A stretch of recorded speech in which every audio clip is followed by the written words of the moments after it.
ଥରେ ଏକ କାଉ ଏକ ଗଛ ଉପରେ ବସିଥିଲା ଏବଂ ସେହି କାଉଟି ବହୁତ ଦୁଃଖୀ ଓ ଅସୁବିଧାରେ ପଡ଼ିଥିଲା ଏବଂ ସେହି ଗଛ ଉପରେ ବସି କାନ୍ଦୁଥିଲା। ବୃକ୍ଷ ତଳେ ଜଣେ ବୃଦ୍ଧ ବସିଥିଲେ। ସେ ସେହି କାଉକୁ ଦେଖି ତାକୁ ପଚାରିଲେ, ତୁ କାହିଁକି କାନ୍ଦୁଛୁ? କାଉ କହିଲା ଯେ ମୋର କଳା ରଙ୍ଗ ଏବଂ ମୋର କର୍କଶ ସ୍ୱର ମୋତେ ବହୁତ ଅସୁବିଧାରେ ପକାଉଛି। ଯାହାର ଘର ସାମ୍ନାରେ ମୁଁ ବସେ ସେମାନେ ମୋତେ ଘଉଡ଼ାନ୍ତି, ମୋତେ କେହି ପସନ୍ଦ କରନ୍ତି ନାହିଁ। ତାପରେ ବୃଦ୍ଧ ଜଣକ କାଉକୁ ପଚାରିଲେ, ତେବେ ତୁମେ କ'ଣ ହେବାକୁ ଚାହୁଁଛ? ମୋତେ କୁହ, ମୁଁ ଆଜି ତୁମକୁ ସେହିଭଳି ତିଆରି କରିବି। କାଉ ଭାବିଲା ଯେ ଇଏ ନିଶ୍ଚିତ ଭାବରେ ଜଣେ ଜ୍ଞାନୀ ବୃଦ୍ଧ ଏବଂ ମୁଁ ଆଜି ଯାହା କହିବି ସେ ମୋତେ ସେପରି ରୂପରେ ବଦଳାଇ ଦେବେ। କାଉ କହିଲା, ଦୟାକରି ମୋତେ ଏକ ହଂସ କର। ମୁଁ ହଂସ ପରି ହେବାକୁ ଚାହେଁ। ହଂସର ରଙ୍ଗ କେତେ ଧଳା, ସେ କେତେ ସୁନ୍ଦର ଦେଖାଯାଏ। ତାପରେ ବୃଦ୍ଧ ଜଣକ କହିଲେ, ମୁଁ ତୁମକୁ ଏକ ହଂସ ତିଆରି କରିବି, କିନ୍ତୁ ଗୋଟିଏ ସର୍ତ୍ତ ହେଉଛି ତୁମେ ପ୍ରଥମେ ଥରେ ଏକ ହଂସକୁ ଭେଟ, ତାପରେ ମୁଁ ତୁମକୁ ହଂସରେ ପରିବର୍ତ୍ତନ କରିବି। ଏବେ କାଉ ଖୁସିରେ ହସିବାକୁ ଲାଗିଲା। ହଂସ ନିକଟକୁ ଯାଇ କହିଲା, ହଂସ, ତୁମେ ବହୁତ ଭାଗ୍ୟବାନ। ତୁମେ ଏତେ ଧଳା, କେତେ ସୁନ୍ଦର ଦେଖାଯାଉଛ। ତୁମେ ନିଶ୍ଚୟ ବହୁତ ଖୁସିରେ ଥିବ। ହଂସ କାଉକୁ କହିଲା, କିଏ କହିଲା ମୁଁ ଖୁସିରେ ଅଛି? ଏହା କାଉ ଶୁଣିବା ପରେ ଆଶ୍ଚର୍ଯ୍ୟ ହୋଇଗଲା। କାଉ, ଯେତେବେଳେ ମୁଁ ଏହି ଧଳା ରଙ୍ଗ ହେତୁ ପାଣିରେ ପହଁରିଥାଏ ମୁଁ ଦୂରରୁ କାହାକୁ ଦୃଶ୍ୟମାନ ହୁଏ ନାହିଁ। ଏହା ମୋତେ ଆଦୌ ପସନ୍ଦ ଲାଗୁନାହିଁ। ଏଥିପାଇଁ ମୁଁ ବହୁତ ଦୁଃଖିତ। କାଉ ତାଙ୍କୁ କହିଲା, ଯଦି ତୁମର ଜୀବନ ଏତେ ଖରାପ ତେବେ ତୁମେ କାହାପରି ହେବାକୁ ଚାହୁଁଛ? ହଂସ କହିଲା, ମୁଁ ଯଦି କେବେ ସୁଯୋଗ ପାଏ ତେବେ ଶୁଆ ପରି ହେବାକୁ ଚାହିଁବି। ନାଲି ରଙ୍ଗର ଥଣ୍ଟ ଏବଂ ସବୁଜ ଦେହ, କେତେ ମନଲୋଭା ସୁନ୍ଦରତା। ସେ ସମସ୍ତଙ୍କ ସହିତ କଥାବାର୍ତ୍ତା ବି କରିପାରେ। ତାପରେ ଉଭୟ କାଉ ଏବଂ ହଂସ ଶୁଆକୁ ଖୋଜିବାକୁ ବାହାରିଲେ। 3-4 ଘେରା ମାରିଲା ପରେ ସେମାନେ ଶୁଆକୁ ପାଇଲେ। ସେମାନେ ଦେଖିଲେ ଯେ ଶୁଆ ଏକ ଗଛ ଉପରେ ବସିଛି। ଉଭୟ କହିଲେ, ଶୁଆ ଭାଇ, ତୁମର ଜୀବନ ବହୁତ ଭଲ। ତୁମେ ବହୁତ ଖୁସିରେ ଅଛ। ତୁମେ ବହୁତ ସୁନ୍ଦର ଚେହେରା ପାଇଛ। ଏହା ଶୁଣି ଶୁଆ ଉଭୟଙ୍କୁ ପଚାରିଲେ, ତୁମକୁ କିଏ କହିଲା ଯେ ମୁଁ ବହୁତ ଖୁସିରେ ଅଛି? କାଉ କହିଲା, ତେବେ ତୁମର ଅସୁବିଧା କ'ଣ? ଶୁଆ କହିଲା, ଏଥିପାଇଁ ଯେ ମୋ ଦେହର ରଙ୍ଗ ଶାଗୁଆ।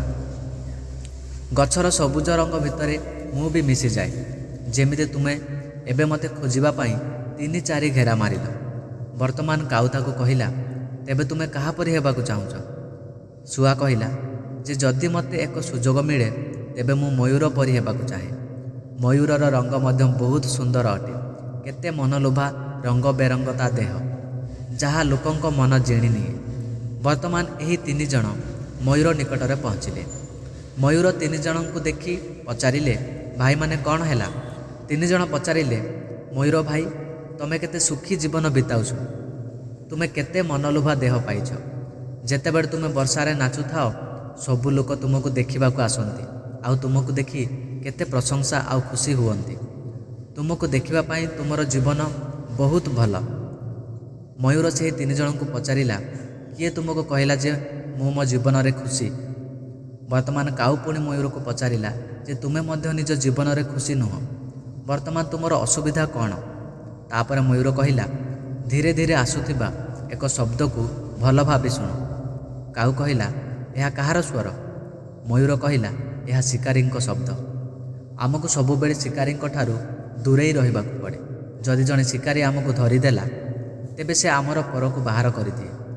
ଆମ ଶରୀରରୁ ଗୋଟିଏ ପରେ ଗୋଟିଏ ପର କାଢ଼ି ନେଇଯାଏ ଆଉ ଆମ ସୌନ୍ଦର୍ଯ୍ୟକୁ ସମ୍ପୂର୍ଣ୍ଣ ନଷ୍ଟ କରିଦିଏ। ପର କାଢ଼ିବା ସମୟରେ କେତେ କଷ୍ଟ ଅନୁଭବ ହୁଏ ତାହା ଆମେ ଜାଣିଛୁ। ତାପରେ କାଉ ମୟୂରକୁ କହିଲା, ତେବେ ତୁମେ କାହାପରି ହେବାକୁ ଚାହୁଁଛ? କାଉକୁ ଚାହିଁ ମୟୂର କହିଲା, ମୁଁ ତୁମ ପରି ହେବାକୁ ଚାହେଁ। ତୁମକୁ କୌଣସି ଅସୁବିଧା ବିଷୟରେ ଚିନ୍ତା କରିବାକୁ ପଡ଼େ ନାହିଁ। ତମେ ଯେଉଁଠାରେ ଚାହିଁବ କୌଣସି ଦିଗକୁ ବି ଉଡ଼ିପାରିବ। କୌଣସି ଶିକାରୀଙ୍କୁ ଭୟ କରିବାର ଆବଶ୍ୟକତା ନାହିଁ, କାରଣ କୌଣସି ଶିକାରୀ ତୁମକୁ ଶିକାର କରନ୍ତି ନାହିଁ। ମଣିଷମାନେ ମୋତେ ଧରନ୍ତି କିନ୍ତୁ ତୁମକୁ ଧରନ୍ତି ନାହିଁ।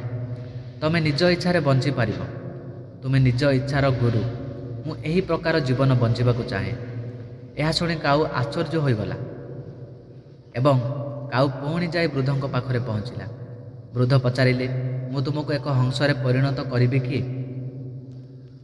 କାଉ ତାଙ୍କୁ ଅନାଇ ହସିଲା ଏବଂ କହିଲା, ନା, ମୁଁ ଠିକ୍ ଅଛି। ମୁଁ କାହା ଭଳି ହେବାକୁ ଚାହେଁ ନାହିଁ। ମୁଁ ମୋ ଜୀବନକୁ ବହୁତ ପସନ୍ଦ କରେ। ବନ୍ଧୁଗଣ, ଏହି କାହାଣୀରୁ ଆମେ ଶିଖିବାକୁ ପାଇଲୁ ଯେ ନିଜକୁ ଅନ୍ୟ କାହା ସହିତ ତୁଳନା କରନ୍ତୁ ନାହିଁ, କାରଣ ଏହି ସମଗ୍ର ଦୁନିଆରେ ଆପଣଙ୍କ ଅପେକ୍ଷା କେହି ବି ଆପଣଙ୍କ ଭୂମିକା ନିଭେଇ ପାରିବେ ନାହିଁ। ବନ୍ଧୁଗଣ, ସୂର୍ଯ୍ୟ ଏବଂ ଚନ୍ଦ୍ର ମଧ୍ୟରେ କୌଣସି ତୁଳନା କେବେ କରାଯାଏ ନାହିଁ, କାରଣ ଉଭୟ ନିଜ ନିଜ ସମୟରେ ଆଲୋକିତ ହୁଅନ୍ତି ଏବଂ ଯେତେବେଳେ ଆପଣ ନିଜକୁ ଅନ୍ୟ କୌଣସି ବ୍ୟକ୍ତିଙ୍କ ସହିତ ତୁଳନା କରନ୍ତି, ସେତେବେଳେ ଆପଣ ବିଶ୍ୱାସ କରନ୍ତୁ ଯେ ଆପଣ ନିଜକୁ ଅପମାନ କରୁଛନ୍ତି। ତେଣୁ ନିଜକୁ କାହା ସହିତ ତୁଳନା କରନ୍ତୁ ନାହିଁ, କାହିଁକି ନା ଦୁନିଆରେ ସମସ୍ତେ ଅଦ୍ୱିତୀୟ। କେହି କାହା ସହିତ ତୁଳନା ଯୋଗ୍ୟ ନୁହନ୍ତି।